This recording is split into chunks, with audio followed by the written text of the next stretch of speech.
میرے بھائیوں، سچا مومن ہونے کے لیے، اچھا مسلمان ہونے کے لیے، اللہ اور اس کے پیارے حبیب صلی اللہ تعالی علیہ وسلم کی بارگاہ میں درجات پانے کے لیے سب سے پہلا کام یہ ہے کہ بندے کا دل نرم ہونا چاہیے۔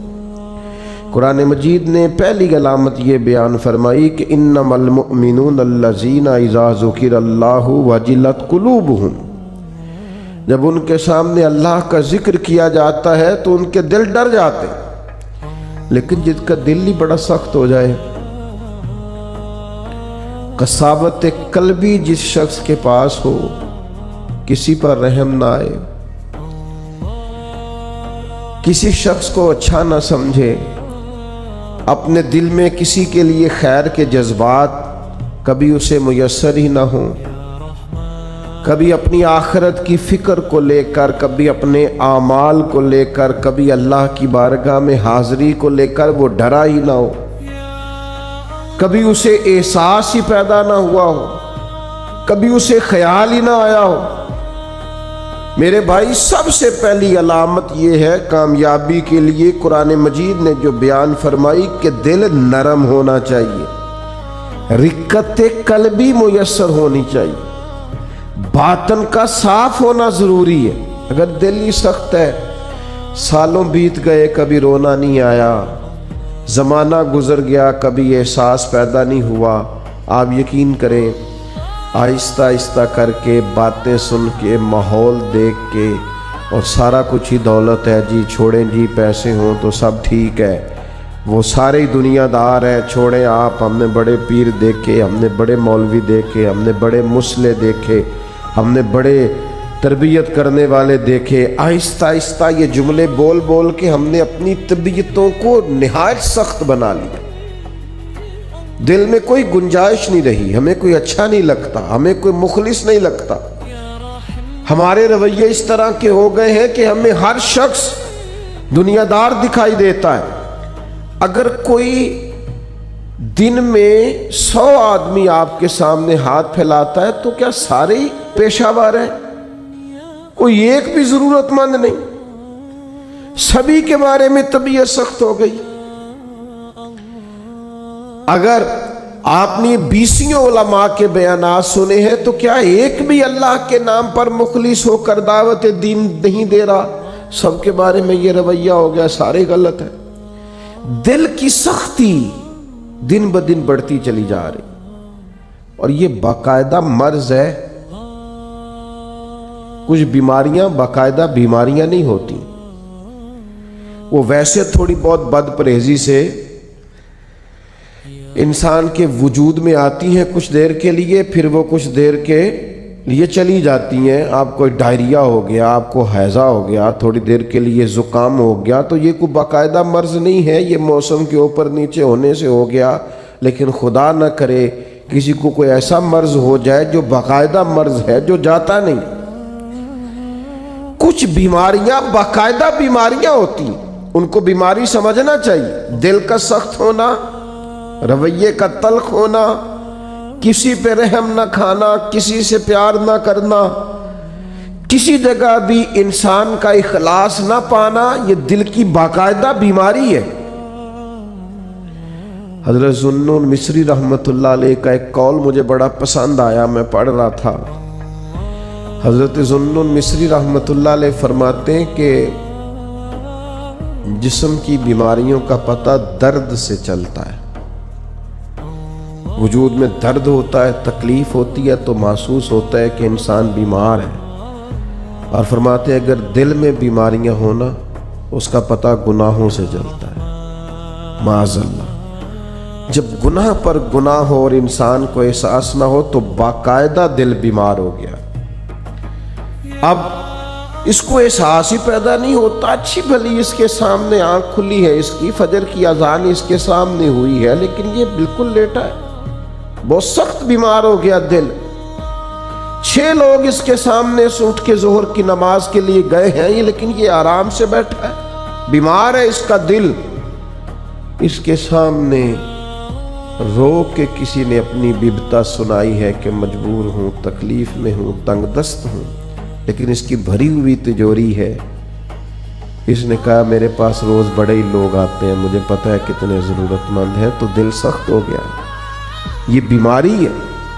اقبال کہتے ہیں دل بیدار پیدا کر کہ دل خوابیدہ ہے جب تک، نہ تیری ضرب ہے کاری نہ میری ضرب ہے کاری۔ اور ایک درویش نے کہا تھا زندگی زندہ دلی کا نام ہے، مردہ دل کیا خاک جیا کرتے ہیں؟ جن کے دل مردہ ہو گئے وہ کیسے جئیں گے؟ اندر ان کا بالکل مر گیا ہے، باطن مردہ ہے، کسی چیز کا کوئی اثر نہیں، نہ کسی کلام کا، نہ کسی نعت کا، نہ کسی واز کا، نہ کسی تقریر کا، نہ کسی کے رونے کا، نہ کسی کے تڑپنے کا، کسی چیز کا کوئی اثر نہیں۔ تو معنی یہ ہے کہ باطن اجڑ گیا، اندر بھی۔ اور یہ کیسے بیماری ہوتی ہے؟ سنیں، ایک تو زیادہ ہنسنے سے دل مردہ ہو جاتا ہے، زیادہ باتیں کرنے سے اور بیکار باتیں کرنے سے دل مردہ ہو جاتا ہے۔ صوفیاء نے لکھا ہے جن لوگوں کے مزاج میں تنقید ہوتی ہے ان کا دل مردہ ہو جاتا ہے۔ طبیعت ہی ہر وقت نقص تلاش کرتی ہے، مردہ ہو جاتے ہیں۔ اور ایک بڑی سخت بات ہمارے بزرگوں نے لکھی ہے، فرماتے ہیں جو دین کے نام کو لیں، دین کے کام کا دعویٰ کریں پر اس سے دنیا اکٹھی کریں، ان کا دل مردہ ہو جاتا ہے، باطن اجڑ جاتا ہے پورے طور پر۔ یاد رکھیے گا اور سمجھ لیجئے گا کہ دل کی سختی ایک باقاعدہ مرض ہے، اور صحابہ کرام علیہم رضوان اس مرض کے علاج کے لیے حضور کی بارگاہ میں باقاعدہ حاضری دیتے تھے۔ ایک شخص نے عرض کی یا رسول اللہ دل بڑا سخت ہو گیا ہے، کریم کرم فرمائے، مہربانی کریں۔ اللہ کے حبیب علیہ الصلوۃ والسلام نے فرمایا تو اس طرح کر، کوئی یتیم ملے نا جس کے سر سے باپ کا سایہ اٹھ گیا ہو، جس نے گویا اپنا بچپن بغیر والد کے گزارنا شروع کیا ہو، اس یتیم کے سر پہ تو ہاتھ پھیرا کر، اللہ تعالیٰ تیرے دل کو نرمی عطا کرے گا۔ یہ پہلا نسخہ حضور نے ایک شخص کو دیا۔ آج بھی اس نسخے پہ عمل کریں، کبھی یتیموں سے ملیں۔ ہمارے ادارے میں نا کچھ بچے ایسے ہیں جن کے والد نہیں ہیں، ان میں سے سارے لوگ غریب نہیں ہیں، چند بہت غریب بھی ہیں، اور کچھ بچے ایسے ہیں جو گھر میں گنجائش رکھتے ہیں، لیکن آپ یقین کریں کہ وہ جن کے والد سر سے چلے گئے ہیں، اگرچہ دولت بھی ڈھیر ساری گھر میں ہے، گنجائش ہے، لیکن باپ کا چلے جانا ایک باقاعدہ مسئلہ ہے، ایک باقاعدہ کمی ہے زندگی کی۔ میرے بچے جوان ہو گئے ہیں، میرے بچوں کے قد مجھ سے کچھ بڑھنے لگے ہیں، لیکن 25-26 سال کا زمانہ بیت گیا ہے ابا جی کو دنیا سے گئے ہوئے۔ ابھی بھی کسی کو اپنے بیٹے کو گلے لگاتے ہوئے دیکھتا ہوں تو رو پڑتا ہوں۔ وہ درد ہے کہ وہ جاتا ہی نہیں، وہ کسک ہے کہ وہ ختم ہی نہیں ہوتی، وہ کمی ہے کہ وہ پورا ہونے کا نام ہی نہیں لیتی۔ اور کبھی کبھی یاد کرتا ہوں والدین کو تو اقبال کا لہجہ مستعار لے کے کہتا ہوں کہ میں تیری خدمت کے قابل جب ہوا تو چل بسی۔ وہ کہتے ہیں نا ابھی تو ٹائم آیا تھا کچھ دیکھنے کا، اور یہ کہ کچھ دیکھا نہیں۔ تو یتیم کے سر پر ہاتھ پھیرنے سے دل نرم ہوتا ہے، ان پر شفقت بڑھا دی جائے، کسی کو موقع میسر آئے تو ان سے پیار بڑھا دیا جائے، اس سے دل نرم ہوتا ہے۔ دوسرا، ایک شخص نے عرض کی یا رسول اللہ صلی اللہ تعالی علیہ وسلم دل سخت ہو گیا ہے، تو اللہ کے حبیب علیہ السلام نے اسے علاج بتایا، فرمایا موت کو کثرت سے یاد کیا کر، دل نرم ہو جائے گا۔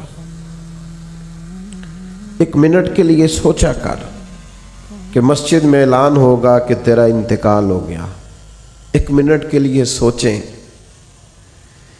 کہ وقت آ گیا جانے کا، آ گئے لوگ، جمع ہو گئے، تیاری ہو گئی، اور پھر یہ کہ کونوں میں اور نکروں میں کھڑے ہو کے مشورے ہونے لگے کہ جنازے کا ٹائم کیا رکھنا ہے،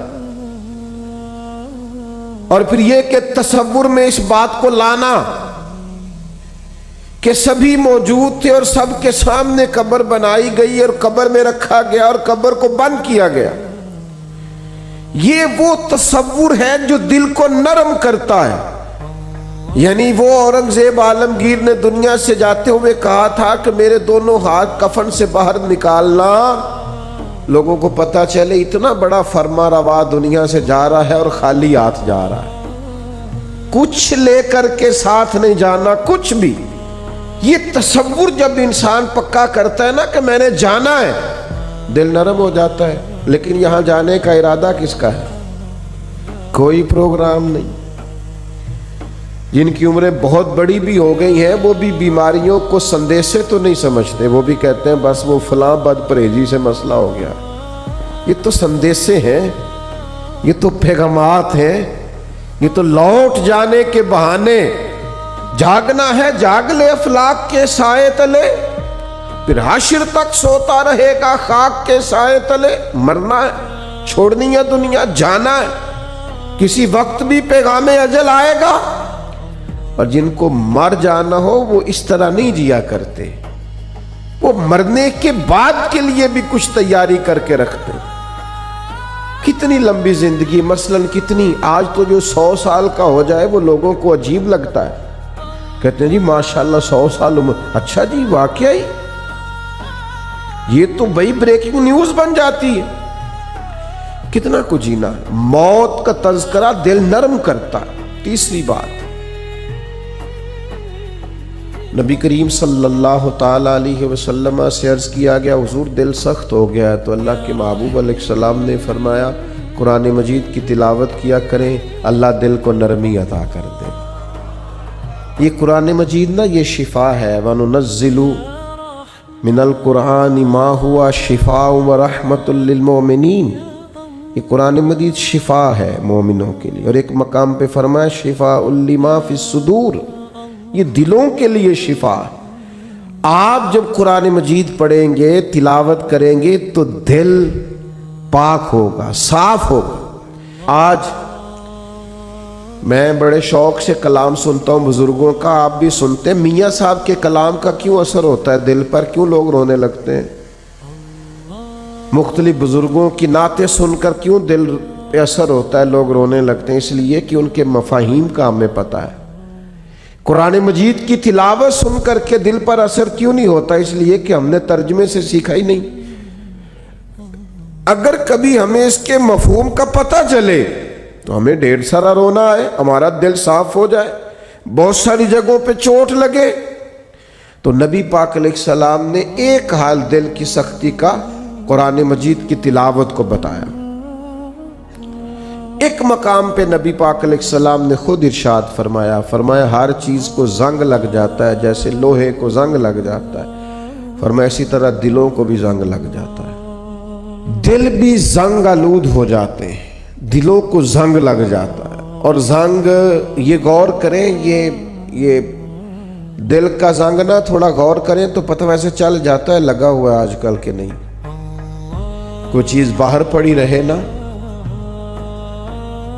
تو وہ اس کو زنگ لگ جاتا ہے، کہتے ہیں یہ بارش میں پڑی رہی، دیکھا نہیں، زنگ آلود۔ یہ دل بھی ایسے ہی پڑا رہے نا، کبھی ذکر نہ کرے، کبھی درود و سلام نہ پڑھے، کبھی تلاوت قرآن مجید نہ کرے، کبھی رات کو اٹھ کے روئے نہ، تو اس کو بھی زنگ لگ جاتا ہے۔ تو حضور نے فرمایا ہر چیز کا زنگ اتارنے کا آلہ ہوتا ہے۔ کیا کہتے ہیں؟ ہمارے لوہے کو زنگ لگ جائے تو کس چیز سے اتارتے ہیں؟ ریگ مارتے ہیں۔ حضور نے فرمایا ہر چیز کا زنگ اتارنے کا آلہ ہوتا ہے، جب دل کو زنگ لگ جائے تو اللہ کا ذکر کرو، دلوں کا زنگ اتر جائے گا۔ اللہ کی یاد کرو، تسبیح پڑھو، اللہ کی حمد کرو، اللہ کی تکبیر بیان کرو۔ یہ جو صوفیاء ذکر کراتے تھے نا، بار بار ضربیں لگتی تھی تو اس سے دل کا زنگ ہی تو اترتا تھا۔ اور ایک بات تمام صوفیاء نے لکھی ہے، وہ کہتے ہیں صحبت صالح سے بھی زنگ اترتا ہے۔ اچھے لوگوں کے پاس بیٹھیں تو دلوں کا زنگ اترتا ہے، اور برے لوگوں کے پاس بیٹھیں تو دلوں پہ زنگ چڑھتا ہے۔ آپ برے لوگوں کی صحبت میں بیٹھیں، معاذ اللہ جو دنیا دار ہیں جو آپ کو کہیں گے چھوڑو یار تم کس چکر میں پڑ گئے، دنیا بڑی میٹھی ہے اور یہیں دنیا میں ہی سارے ذائقے ہیں، آپ ایسے لوگوں کی طرف جائیں تو آپ محسوس کریں گے دل زنگ آلود ہو گیا۔ چنگیاں دے لڑ لگی ساں میری چولی چ پھل پئے، پیڑیاں نال میں رل گئی تے میرے اگلے بھی ڈول گئے۔